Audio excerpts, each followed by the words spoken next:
Kamusta? Ako si May. Ikaw? Hello there!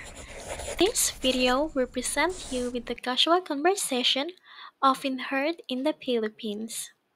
So, by watching this video, you will be exposed to everyday dialogues and interactions, giving you a better understanding of how native speakers communicate. And the aim of this video is to help you learn and practice Tagalog or Filipino in a very natural and authentic way so you can speak with confidence just like a local. Without further ado, let's get started! So, this video is about two friends discussing the Filipino dishes they've tasted and their favorites so far. Uy, Juan, nakakain ka na ba ng masarap na lutong bahay na pagkaing Pinoy kamakailan? Uy, Juan, na ka ka in ka na ba ng masarap na lutong bahay na pagkaing Pinoy kamakailan? Uy, Juan, nakakain ka na ba ng masarap na lutong bahay na pagkaing Pinoy kamakailan? Meaning, hey Juan, have you had a chance to eat some good home-cooked Filipino food lately? Uy, Maria, oo, nakakain nga ako. Ginawa ng nanay ko yung sikat niyang adobo noong nakaraang linggo. Lagi itong malambot at malasa. Ikaw? Uy, Maria, o, na, kain nga ako. Ginawa ng nanay ko yung sikat niyang adobo noong nakaraang linggo. Lagi itong malambot at malasa. Ikaw? Uy, Maria, oo, nakakain nga ako. Ginawa ng nanay ko yung sikat niyang adobo noong nakaraang linggo. Lagi itong malambot at malasa. Ikaw? Meaning, hey Maria, actually I did. My mom made her famous adobo last weekend. It's always so tender and flavorful. How about you? Ang sarap naman. Talagang klasiko ang adobo. Kumain ako ng sinigang noong isang araw. Iba talaga ang asim ng sabaw na may sampalok. Ang sarap naman. Talagang klasiko ang adobo. Kumain ako ng sinigang noong isang araw. Iba talaga ang asim ng sabaw na may sampalok. Ang sarap naman. Talagang klasiko ang adobo. Kumain ako ng sinigang noong isang araw. Iba talaga ang asim ng sabaw na may sampalok. Meaning, that sounds amazing. Adobo is definitely a classic. I had sinigang the other day. There's something about that sour tamarind broth that I can't get enough of. Ang sarap ng sinigang, lalo na kapag maulan. Mas gusto mo ba yung baboy o hipon? Ang sarap ng sinigang, lalo na kapag maulan. Mas gusto mo ba yung may baboy o hipon? Ang sarap ng sinigang, lalo na kapag maulan. Mas gusto mo ba yung may baboy o hipon? Meaning, sinigang is delicious, especially on a rainy day. Do you prefer it with pork or shrimp? Gusto ko pareho, pero kung pipili ako, mas gusto ko yung baboy. Talagang sumisipsip yung karne ng lahat ng asim. Ikaw, may iba ka pa bang paborito? Gusto ko pareho, pero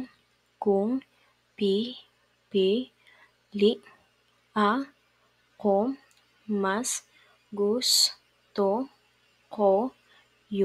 Talagang sumisip-sip yung karne ng lahat ng asim.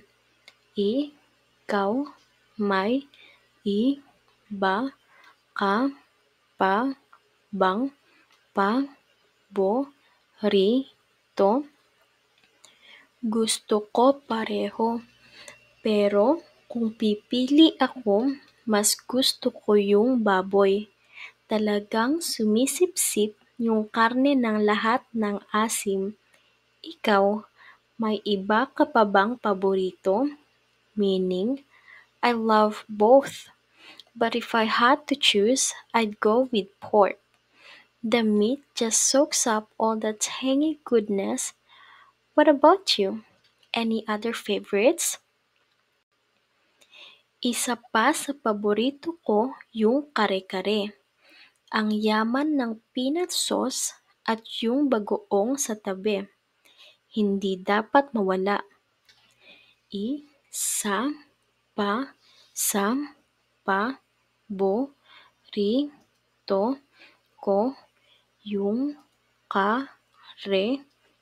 Ang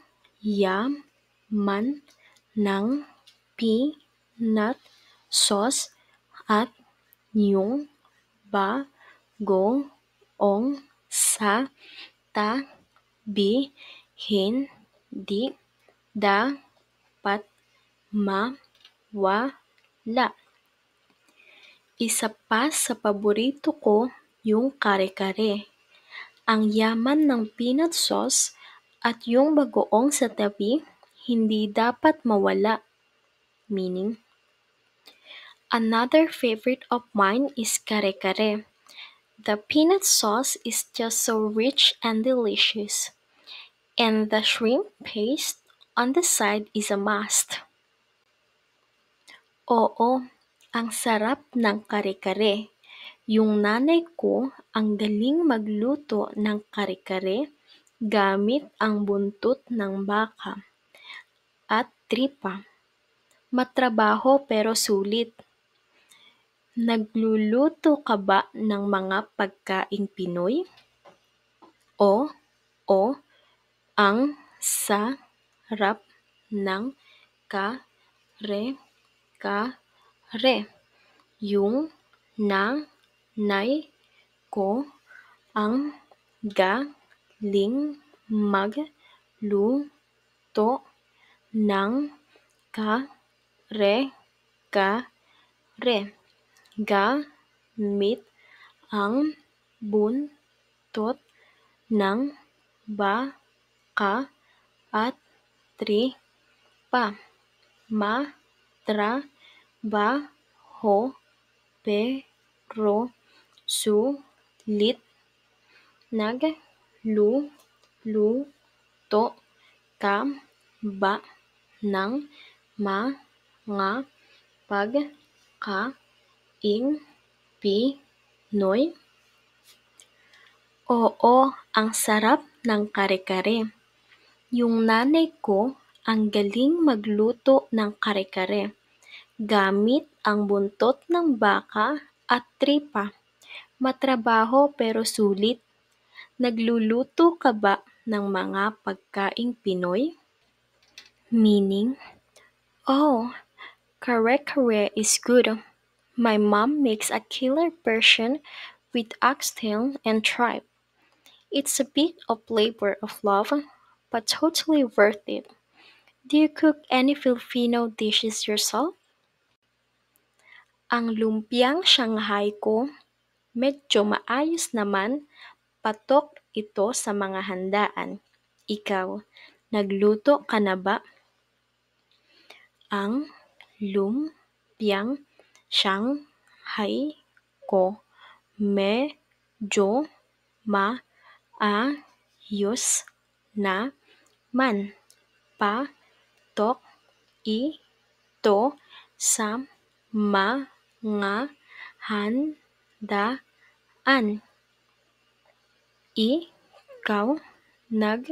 Ikaw, nagluto ka na ba? Ang lumpiang Shanghai ko, medyo maayos naman, patok ito sa mga handaan. Ikaw, nagluto ka na ba? Meaning, my lumpiang Shanghai is pretty decent. It's a hit at parties. Have you tried making any yourself? Nagluluto ako ng ilang putahe paminsan-minsan. Isa sa mga go-to ko yung chicken inasal. Ang susi ay nasa marinade at ang pag-ihaw nito nagbibigay ng perpektong smoky flavor. Nagluto ako ng ilang putahe paminsan-minsan. Isa sa mga go-to ko yung chicken inasal. Ang susi ay nasa marinade at ang pag-ihaw nito nagbibigay ng perpektong smoky flavor. Nagluluto ako ng ilang putahe paminsan-minsan. Isa sa mga go-to ko yung chicken inasal. Ang susi ay nasa marinade at ang pag-ihaw nito nagbibigay ng perpektong smoky flavor. Meaning, I've made a few dishes here and there. One of my go-tos is chicken inasal. The marinade is the key, and grilling it just adds the perfect smoky flavor. Ang chicken inasal, mahusay na pagpili. Nasubukan mo na bang magluto ng ibang putahe mula sa ibang rehiyon? Ang chicken inasal, mahusay na pagpili.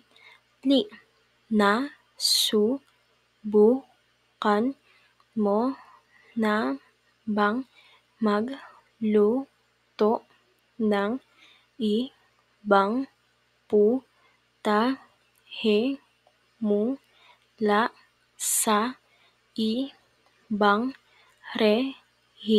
rehiyon? Ang chicken inasal, mahusay na pagpili. Nasubukan mo na bang magluto ng ibang putahe mula sa ibang rehiyon? meaning chicken inasal is a great choice. Have you ever tried cooking something from a different region?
Thank you for learning with me. I hope to see you soon. Paalam!